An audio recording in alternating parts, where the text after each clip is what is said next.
పొట్ట ఉబ్బరం తగ్గాలంటే ఏంటి అనేది తెలుసుకుందాం.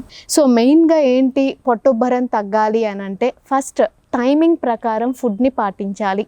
మార్నింగ్ బ్రేక్ఫాస్ట్ టైం అంటే టైం, మధ్యాహ్నం లంచ్ ఫుడ్ టైం అంటే టైంకి తీసుకోవడం, ఈవినింగ్ డిన్నర్ని టైంకి తీసుకోవడం.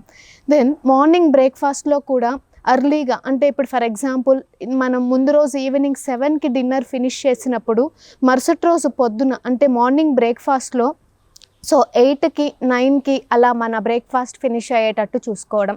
దెన్ మధ్యాహ్నం లంచ్ కూడా ఏంటంటే సో 1 గంట లోపు మన యొక్క లంచ్ ప్లాన్ చేసుకోవడం.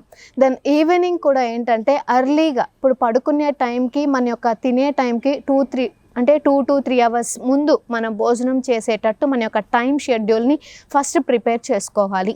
సో కరెక్ట్గా ఇర్రెగ్యులర్ టైమింగ్స్ నుంచి రెగ్యులర్ టైమింగ్స్ మెయింటైన్ చేయడం అనేది పక్కాగా చూడాలి.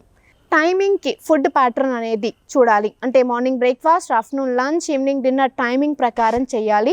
థర్డ్ వన్ ఏంటంటే తినేటప్పుడు నీళ్లు తాగకూడదు. ఈ 3 పాయింట్స్ బేసిక్గా కనుక గుర్తుపెట్టుకున్నట్టయితే సో మనకి ఈ ఉబ్బరం అనేది తొందరగా within the short span of time మనకు అది రిలీఫ్ అనేది వచ్చేస్తుంది.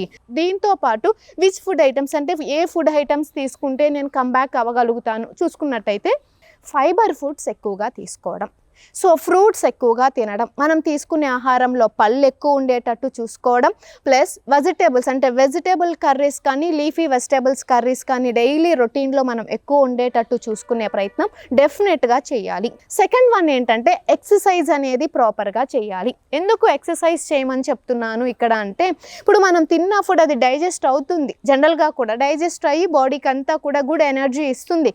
దెన్ సో మనకి టాక్సిక్ అనేది లార్జ్ ఇంటెస్టైన్లో ఎప్పుడైతే డిపాజిట్ అయి ఉంటుందో అది మూవబిలిటీ రావాలి, దానికి ఇంటెస్టైన్స్ యొక్క మూవబిలిటీ పెరగాలి.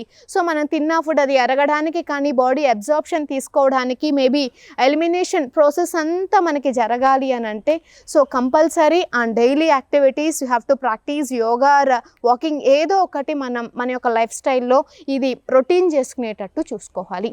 సో ఇప్పుడు మనం తినకూడని ఫుడ్స్ ద ఫైనల్ థింగ్ చూసుకున్నట్టయితే so non veg items with masalas totally avoid చేయాలి. ద సెకండ్ వన్ ఏంటంటే ఫాస్ట్ ఫుడ్స్ కానీ జంక్ ఫుడ్స్ కానీ చూడాలి. Spicy foods, then oily foods, then ఇంకా సాల్టీ ఫుడ్స్ టోటల్గా మానేసుకోవాలి. Then too much of sugar ఉన్నా సరే మనం ఎంతవరకు వీలైనంత వరకు అవాయిడ్ చేసుకున్నట్టయితే సో ఈ ప్రాబ్లం నుంచి మనం సేఫ్ అవ్వడం అనేది జరుగుతుంది.